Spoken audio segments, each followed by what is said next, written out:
السلام علیکم ورحمۃ اللہ وبرکاتہ۔ میں آپ کے سامنے ایک لفظ کی تشریح کرنے لگی ہوں جسے مسلمان عام طور پر بولتے ہیں مگر بہت کم اس کا صحیح مطلب جانتے ہیں۔ یہ لفظ عبادت ہے۔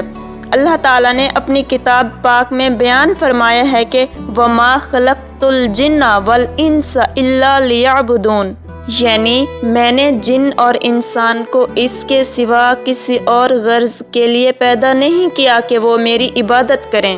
اس آیت سے معلوم ہوتا ہے کہ آپ کی پیدائش اور آپ کی زندگی کا مقصد اللہ کی عبادت کے سوا کچھ اور نہیں ہے۔ تو میں آپ کو بتاتی ہوں صحیح عبادت کسے کہتے ہیں۔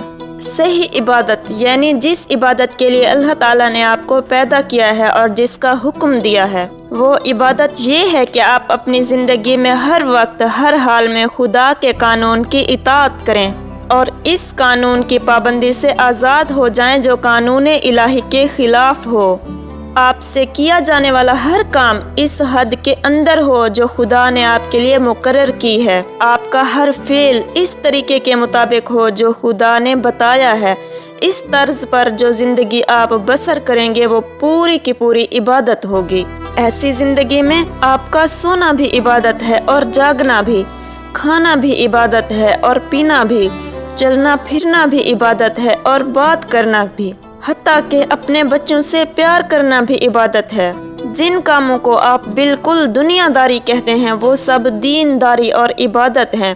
اگر آپ ان کو انجام دینے میں خدا کی مقرر کی ہوئی حد کا لحاظ کریں اور زندگی میں ہر قدم پر یہ دیکھ کر چلیں کہ خدا کے نزدیک جائز کیا ہے اور ناجائز کیا، حلال کیا ہے اور حرام کیا، فرض کیا چیز کی گئی ہے اور منع کس چیز سے کیا گیا ہے، کس چیز سے خدا خوش ہوتا ہے اور کس چیز سے ناراض۔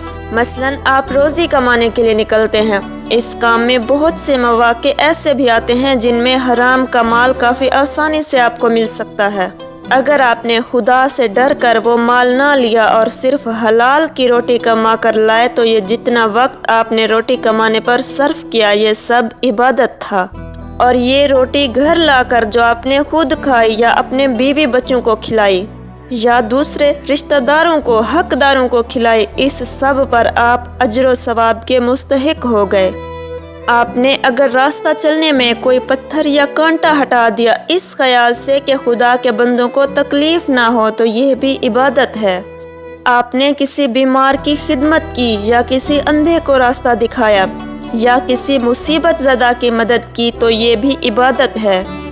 آپ نے اگر بات چیت کرنے میں جھوٹ سے، غیبت سے، بدگوئی اور دل آزاری سے پرہیز کیا اور خدا سے ڈر کر صرف حق بات کی تو یہ جتنا وقت آپ نے بات چیت میں صرف کیا وہ سب عبادت میں صرف ہوا۔ بس خدا کی اصلی عبادت یہ ہے کہ ہوش سنبھالنے سے مرتے دم تک آپ خدا کے قانون پر چلیں اور اس کے احکام کے مطابق زندگی گزاریں۔ اس عبادت کے لیے کوئی وقت مقرر نہیں ہے، یہ عبادت ہر وقت ہونی چاہیے۔ اس عبادت کی کوئی ایک شکل نہیں ہے، ہر کام اور ہر شکل میں اسی کی عبادت ہونی چاہیے۔ جب آپ یہ نہیں کہہ سکتے کہ میں فلاں وقت خدا کا بندہ ہوں اور فلاں وقت اس کا بندہ نہیں ہوں، تو آپ یہ بھی نہیں کہہ سکتے کہ فلاں وقت خدا کے بندگی و عبادت کے لیے ہے اور فلاں وقت اس کی بندگی و عبادت کے لیے نہیں ہے۔ تو مجھے امید ہے آپ کو عبادت کا مطلب معلوم ہو گیا اور یہ بھی معلوم ہو گیا کہ زندگی میں ہر وقت ہر حال میں خدا کی بندگی و اطاعت کرنے کا نام ہی عبادت ہے۔ اب آپ سوچیں گے کہ یہ نماز، روزہ اور حج وغیرہ کیا چیزیں ہیں؟ تو اس کا جواب یہ ہے کہ دراصل یہ عبادتیں جو اللہ نے آپ پر فرض کی ہیں، ان کا مقصد آپ کو بڑی عبادت کے لیے تیار کرنا ہے جو آپ کو زندگی میں ہر وقت ہر حال میں ادا کرنی چاہیے۔ نماز آپ کو دن میں 5 وقت یاد دلاتی ہے کہ تم اللہ کے بندے ہو، اسی کی بندگی تمہیں کرنی چاہیے۔ روزہ سال میں 1 مرتبہ پورے 1 مہینے تک آپ کو اس بندگی کے لیے تیار کرتا ہے۔ زکوٰۃ آپ کو بار بار توجہ دلاتی ہے کہ یہ مال جو تم نے کمایا ہے یہ خدا کا عطیہ ہے، اس کو صرف اپنے نفس کی خواہشات پر صرف نہ کرو بلکہ اپنے مالک کا حق ادا کرو۔ حج دل پر خدا کی محبت اور بزرگی کا ایک ایسا نقش بٹھاتا ہے کہ ایک مرتبہ اگر وہ بیٹھ جائے تو تمام عمر اس کا اثر دل سے دور نہیں ہو سکتا۔ ان سب عبادتوں کو ادا کرنے کے بعد اگر آپ اس قابل ہو گئے کہ آپ کی ساری زندگی خدا کی عبادت بن جائے تو بلا شبہ آپ کی نماز نماز ہے اور روزہ روزہ ہے، زکوٰۃ زکوٰۃ ہے اور حج حج ہے۔ لیکن اگر یہ مقصد پورا نہ ہو تو محض رکوع اور سجدہ کرنے اور بھوک پیاس کے ساتھ دن گزارنے اور حج کی رسمیں ادا کرنے اور زکوٰۃ کی رقم نکال دینے سے کچھ حاصل نہیں۔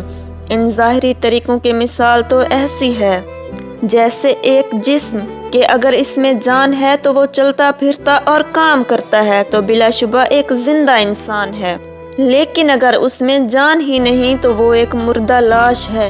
مردے کے ہاتھ پاؤں آنکھ ناک سب ہی کچھ ہوتے ہیں مگر اس میں جان نہیں ہوتی، اس لیے تو تم اسے مٹی میں دبا دیتے ہو۔ اسی طرح اگر نماز کے ارکان پورے ادا ہوں یا روزے کی شرطیں پوری ادا کر دی جائیں مگر خدا کا خوف، اس کی محبت اور اس کی وفاداری و اطاعت نہ ہو جس کے لیے نماز اور روزہ فرض کیا گیا ہے تو وہ بھی ایک بے جان چیز ہوگی۔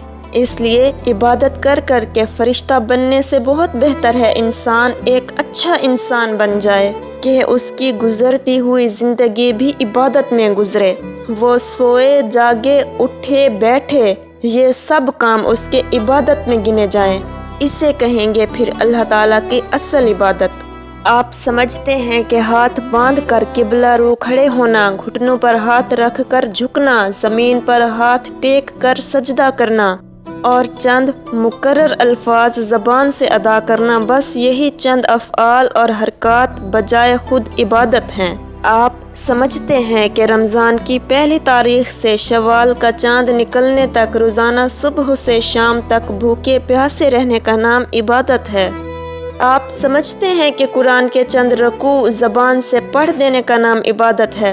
آپ سمجھتے ہیں کہ مکہ معظمہ جا کر کعبے کے گرد طواف کرنے کا نام عبادت ہے۔ غرض آپ نے چند افعال کی ظاہری شکلوں کا نام عبادت رکھ چھوڑا ہے، اور جب کوئی شخص ان شکلوں کے ساتھ ان افعال کو ادا کر دیتا ہے تو آپ خیال کرتے ہیں کہ اس نے خدا کی عبادت کر دی، اور وَمَا خَلَقْتُ الْجِنَّ وَالْإِنسَ إِلَّا لِيَعْبُدُونَ، اس کا مقصد پورا ہو گیا۔ اب وہ اپنی زندگی میں آزاد ہے، جو چاہے کرے۔ نہیں، ایسی بات نہیں ہے۔ در حقیقت اصل عبادت اللہ تعالیٰ کے قانون کی پاسداری ہے۔ ہم پر فرض ہے کہ ہم اس کے قانون پر چلیں، اس کے احکام کے مطابق زندگی گزاریں، مقررہ وقت پر عبادت نہ کریں بلکہ اپنی زندگی کا ایک ایک لمحہ اللہ تعالیٰ کی اطاعت میں گزاریں، اس کے قوانین کو اپنی زندگی میں ایسے شامل کریں جیسے ہماری زندگی میں اہم کام سونا کھانا اور پینا ہے۔ اس طرح کی زندگی ہوگی پھر جو اللہ کے نزدیک عبادت تصور کی جائے گی۔ بے شک وہ اللہ ہے، اس کا ایک قانون ہے جس کی ہمیں پیروی کرنی چاہیے، اور وہ قانون اللہ کا قانون ہے۔ صرف ایک ہی ایسی ہستی ہے جس کی ہمیں عبادت کرنی چاہیے، اور بے شک وہ ہستی اللہ کی ہے۔ بے شک